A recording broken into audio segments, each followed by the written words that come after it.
Isekeza ryo guhimiriza abana b'abigeme bahejeje igice ca kabiri c'inyuma y'ishure shingiro kugira ngo bijukire ibisata vy'ubuhinga rikaba ryabandanirije mu ntara ya Kayanza kw'igenekerezo rya 4 mu Kakaro mwaka wa 2023. Iryo sekeza rikaba ryatunganijwe n'ubushikiranganje bujejwe gushigikirana imibano agateka kazina muntu n'iterambere ridakumira. Rikaba kandi ryahuje abanyeshure bariko bitegurira ikibazo ca leta gitanga uburenganzira bwo kuja muri kaminuza, abayobozi b'indero mu makomine agize intara ya Kayanza n'abayobozi b'amashure. Estera Ndahabonyimana yaserukiye umushikiranganje mu vyajeru harimo iterambere ridakumira atera kama Abigeme guhurumbira ibisata vy'ubuhinga kuko ngo bishobora kubateza imbere. Leta y'u Burundi mu migambi yose ikora iraharanira iterambere ridakumira, ariko nkuko mwagiye muvyumva mu bitigiri bagiye baratubwira vy'abigeme n'abahungu bakurikirana amashuri, iyo batangura abigeme baba ari benshi, ariko uko bagenda baduga bageze muri za kaminuza ugasanga noneho abari imbere bagiye inyuma, abari inyuma nibo bagiye imbere. Kandi muri iryo terambere ridakumira tukaba dukeneyemwo abigeme n'abahungu canke se abagabo n'abagore mu nzego zose zifata ingingo. Mw'ico gihe rero habayeho abakurikirana amashuri bakaja mu bisata bitandukanye, abandi ntibaheze ngo babikore, rya terambere ridakumira ntiriheza ngo rikunde. Tugiye mu gisata twita mu gifaransa participation de la femme dans les instances de prise de décision, canke se ukuba mu nzego z'igihugu zifata ingingo ku bafasoni, duca dusanga vya bitigiri twifuza haraho bigorana ko bishikwako kubera yuko ababa barize amashuri mu bisata bitandukanye babigeme n'abakenyezi baba batanguye kugenda bataboneka. Kubw'ivyo rero ubushikiranganje bwo gushigikirana imibano agateka kazina muntu n'iterambere ridakumira bufadikanije n'ishirahamwe PNUD mu mugambi wo gushigikira iterambere ridakumira, babonye ko ari ngombwa ko hobaho isekeza ridasanzwe ryo guhamagarira abana b'abigeme kugira ngo bakurikirane ibi bisata by'ubushakashatsi, ibi bisata biharanira ko hobaho nuko umuntu yihangira imirimo ibikorwa.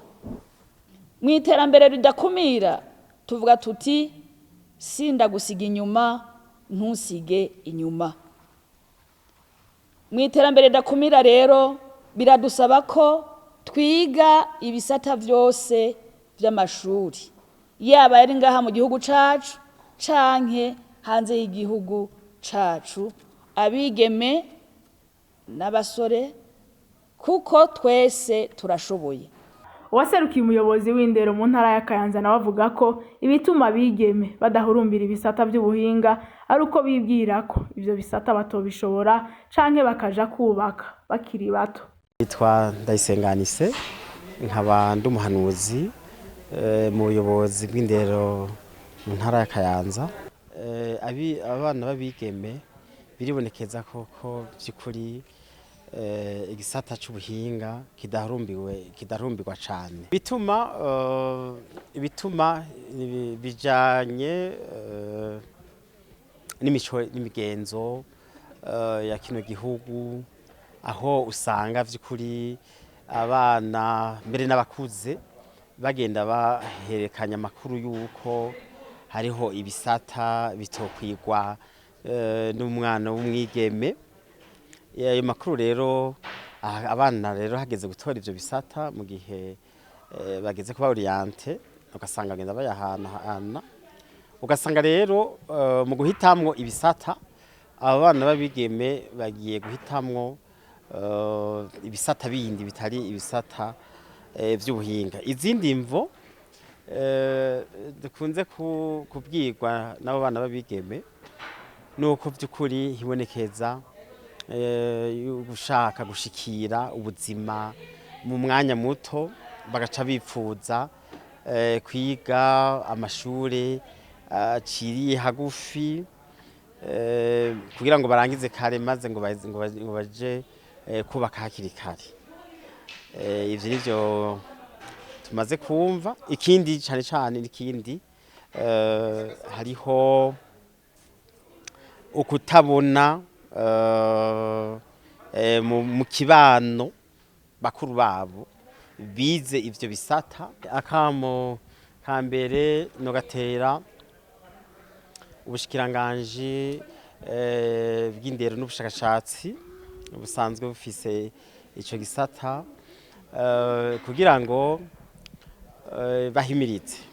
bahimirize abo bana babigeme mu kiringo cyo guhitamwo ibisata baheze habe imigwi itandukanye ija mu mashuri ija gusigura ingaruka nziza ku mwana w'umwigeme wo guhitamwo ibisata by'inyigisho z'ubuhinga.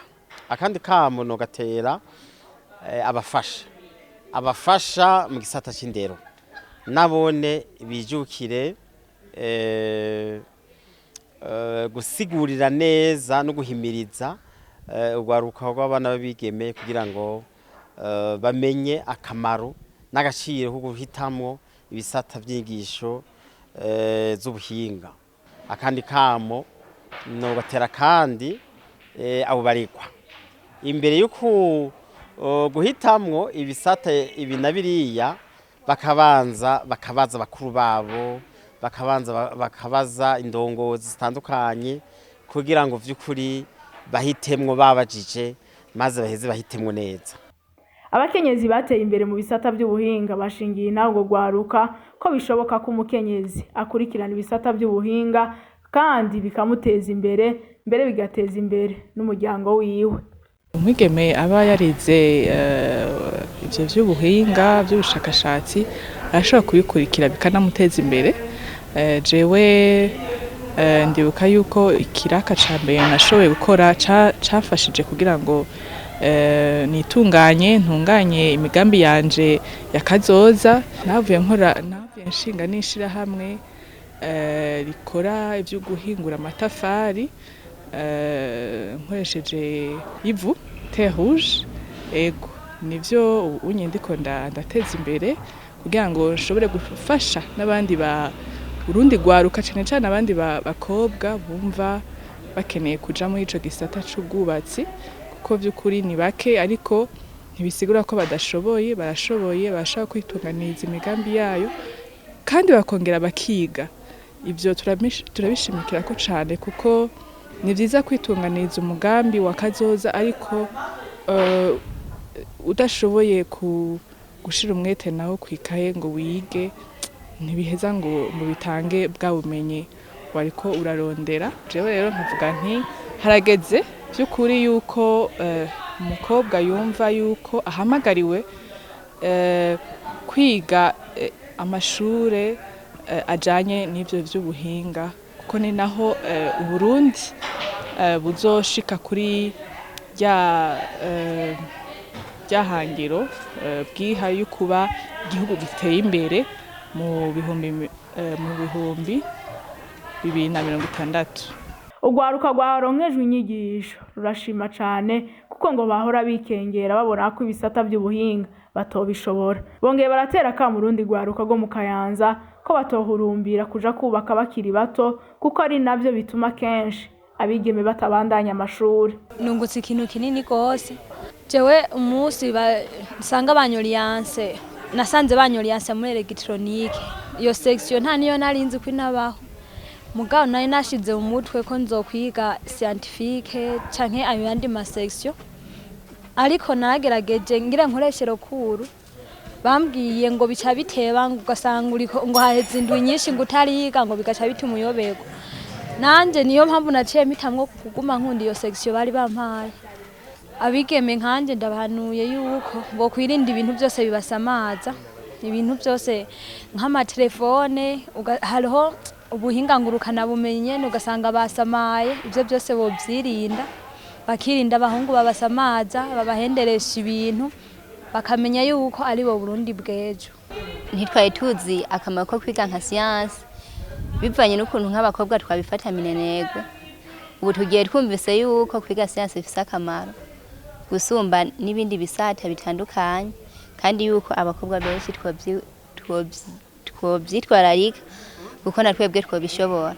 Igituma abakobwa badahurumbira ibintu vy'amasiyansi nuko kenshi babona umenga bishoboye abahungu, bakabona yuko bobo bafise nivo iri hasi, kandi bobo babona yuko babandanije ibintu vy'amasiyansi kenshi n'imyaka ibabera myinshi, bikaca bituma bogarukiriza hafi kugira ntibacererwe nko kwigira nko kwiyubakira.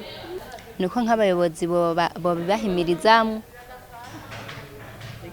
bene abo baba baravyize baba babona akamaro kavyo bakaza baravyitwararika bakitwararika abo bakiri bato, kuko abo bakiri bato bo hari igihe babona umenga nta kamaro kuko atari n'ivyo baba bazi, gusa babishiriwemwo n'inguvu nabo baba barabiciyemwo barashobora kuvyiga kandi babikunze kuko nta kigorana mu gihe uba wavyitayeho.